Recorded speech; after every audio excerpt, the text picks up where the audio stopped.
El cine ha perdido el color. Cuando miramos películas antiguas, salvo que sean en blanco y negro, captamos inmediatamente la identidad visual que estas tienen. Elementos como la fotografía, los vestuarios o la puesta en escena nos atrapan en un vórtice de sensaciones en el que nuestros ojos son testigos del mensaje estético de un cineasta. Esto no pasa solo en el cine o en la televisión. Otros lenguajes de narración como la pintura, la fotografía o el cómic utilizan los mismos elementos para dar un mensaje a través de la imagen. Pero un aspecto que considero esencial y que se ha perdido en los últimos años es el color. Si miramos el último estreno de DC Comics, queda claro que lo que estoy diciendo no está alejado de la realidad. Hola a todos, bienvenidos al Bloque Geek. Hoy me quería dar el espacio para que probemos un formato que es un poco más conversado y que analicemos un detalle que me viene dando vueltas en la cabeza hace rato. Así que para entrar en materia, hablemos de la película. Supergirl es una película de ciencia ficción dirigida por Craig Gillespie y escrita por Ana Nogueira, basada en el personaje de la editorial DC. La premisa de la historia sigue a Kara Zor-El, interpretada por Millie Alcock. Ella es una joven que, a diferencia de su primo Superman, creció en un trozo destruido de Krypton, viendo morir a todos a su alrededor. Esto la convierte en un personaje mucho más endurecido, cínico y marcado por el trauma. En su viaje a través del cosmos junto a su leal perro Krypto, Kara se cruza con Rudy, una joven alienígena que busca venganza por el asesinato de su padre, del cual fue responsable el despiadado villano Krem de las Colinas Amarillas. Juntas se embarcan en una odisea espacial que obligará a Kara a descubrir qué significa realmente ser una heroína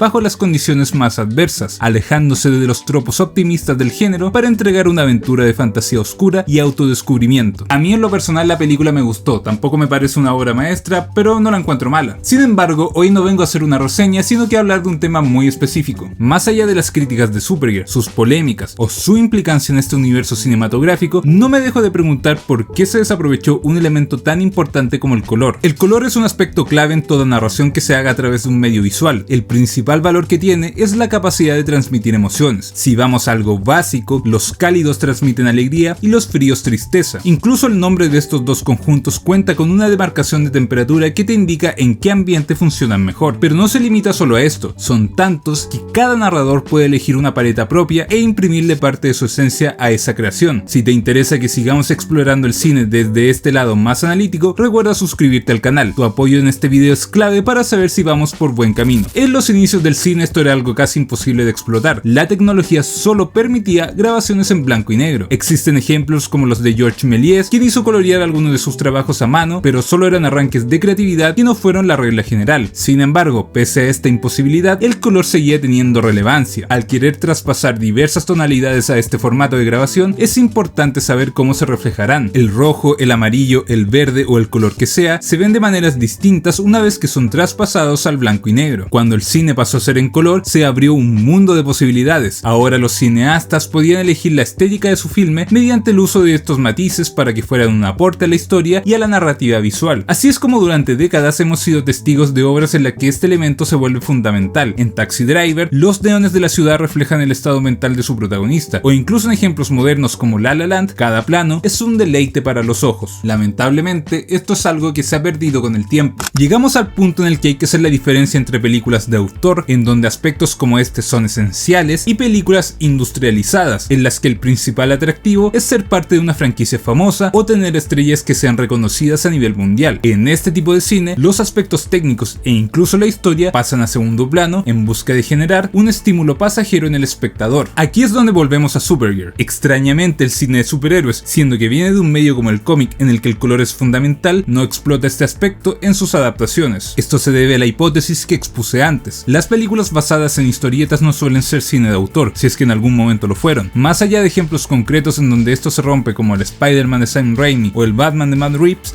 muchos productos mantienen una estética predeterminada. Es como si a todas las películas de superhéroes se les pusiera un filtro ya establecido. Y sé que todos saben a lo que me refiero, ese tono grisáceo y apagado que hemos podido ver una y otra vez en este género. Supergirl lamentablemente no es la excepción. Pensémoslo por un segundo. ¿El color de esta cinta aporta algo a la narrativa? La verdad es que no. Lo extraño es que este elemento sí es importante para la historia que se está contando. Kara es una kryptoniana, al igual que su primo Superman. Ella obtiene los poderes gracias a los rayos emitidos por un sol amarillo. Es por esta razón que para emborracharse, ella viaja a planetas alimentados por un sol rojo. Pasa lo mismo cuando llega a un sistema con un sol verde. La diferencia de este último es que es veneno para ella y la podría matar. Respecto a esta parte tengo algunas cosas que decir. En primer lugar, encuentro una falta de respeto con la audiencia que el director piense que uno es estúpido. No es necesario que cada vez que Kara viaja a un planeta te salga un texto de mierda que te indique cuál es su categoría solar. Una de las máximas reglas que debería tener una película es que debe privilegiar el mostrar algo antes que contarlo. Entonces, ¿no era mejor que a través de la imagen se diera a entender esto en vez de ponerlo en un texto súper ordinario? La única vez que se hace esto en la cinta es cuando Kara llega a un planeta con sol verde, pero sigue siendo un verde bien oscuro, casi tirando a gris. Asimismo, no hay mucha diferencia cuando ella está en un planeta con sol amarillo o sol rojo. Me parece que esto es una falta de creatividad evidente o derechamente no querer esforzarse por narrar a través de la imagen. Es aún más molesto cuando miramos el cómic en el que se basa la película. Supergirl, Woman of Tomorrow es una novela gráfica escrita por Tom King, dibujada por Bilquis Evely y coloreada por Mateus López. La premisa es básicamente la misma de la película, solo que se agregaron a algunos personajes, se quitaron a otros y se cambió el final, pero en general no hay mucha diferencia. El tema es que en la historieta no es que el color sea algo importante, sino que es algo que es esencial. Lo que hacen los artistas es aprovechar el estado de ánimo de los personajes, el viaje a través de la galaxia, la flora y fauna de los planetas, para unir todo esto en un conjunto y darnos un espectáculo visual. El arte de este trabajo se siente distinto, se percibe una identidad y una propuesta de diseño de la que su adaptación cinematográfica carece. Mientras el director de la película parece creer que el color es solo iluminación de fondo, el cómic entiende perfectamente que el color altera las emociones de quien lo lee. Pero ¿por qué no se traspasó esta estética desde las páginas de los cómics hasta la pantalla grande? Varios critican que James Gunn metió mucha mano al ser productor de la cinta y básicamente el jefe de DC Studios, y la verdad es que yo digo, ojalá Gunn hubiera metido aún más mano en esta película, porque si algo tiene la trilogía de los Guardianes de la Galaxia en Marvel es identidad estética y color. Tan solo hace falta ver un par de escenas de cualquiera de las tres películas para darnos cuenta de que James Gunn sí es un autor y que sabe ocupar los recursos que tiene a mano para instalar su impronta en los productos que están hechos por él. Entonces, ¿quién es el culpable? Para mí, el principal responsable de esto es el director Craig Gillespie. Partamos por el hecho de que él mismo declaró que no había leído el cómic de Tom King. Su justificación fue que quería una estética más aterrizada y sobria, además de darle una identidad propia al film. La verdad es que primero, no entiendo cómo te metes a dirigir algo de lo cual no leíste el material base. Segundo, no comprendo el sentido de darle una estética más aterrizada y sobria a una historia que trata de dos extraterrestres que viajan a través de la galaxia. Y tercero, no me entra en la cabeza de qué estética habla cuando la película es lo más genérica que hay en el cine de superhéroes. De verdad me parece un desacierto total. Supergirl, Woman of Tomorrow debe ser probablemente uno de los pocos cómics buenos del personaje y en mi opinión es una de las mejores historias de DC en los últimos años. Tanto que se le criticó a Zack Snyder por sus películas y la verdad es que muchos de esos reclamos son ciertos. No sabe condensar sus historias en un tiempo prudente, desarrolla mal sus buenas ideas, no entiende a los personajes que adapta, pero creo que si hay algo que le podemos valorar es que es un autor. Snyder instala su estética en las obras que dirige y eso se nota desde el primer segundo. Te pueden gustar o no sus películas, a mí algunas me gustan y otras las detesto, pero es innegable que todos los elementos como la música, el color, el sonido, la fotografía y muchos otros forman una composición que le dan un cuerpo definido a su creación artística. Supergirl de Craig Gillespie no tiene eso y es una oportunidad tremendamente desaprovechada. Me centré mucho en el cine de superhéroes porque fue la película de Supergirl la que me dio el pie para hablar de este tema, pero lo que quiero que se entienda es que este es un mal que está teniendo el cine en general. Últimamente estamos llenos de películas, sobre todo los blockbusters, que son hechas simplemente para pasar el rato. No existe algo como una búsqueda artística. Todo parece ser una fábrica con una configuración predeterminada, sin dar algún aporte al medio o tener siquiera la identidad de su creador. Es por esta razón que debemos valorar los productos diferentes que se alejen de ese filtro gris, apagado y genérico que tienen las producciones actuales. Valoremos propuestas como las de A24, valoremos a autores como Denis Villeneuve, Greta Gerwig, Robert Eggers o incluso viejos cracks como Scorsese, Anderson o Spielberg que siguen ahí al pie del cañón teniendo un respeto por el cine y poniéndole color como debería ser. Si te gustó este análisis y estás de acuerdo o no con lo que pasó en Supergirl, déjamelo saber en los comentarios, los leo todos. No olvides dejar tu me gusta, suscribirte si aún no lo estás y seguirme en mis redes sociales que están abajo en la descripción para que sigamos conversando de cine durante la semana. Nos vemos en el próximo video. Chao chao.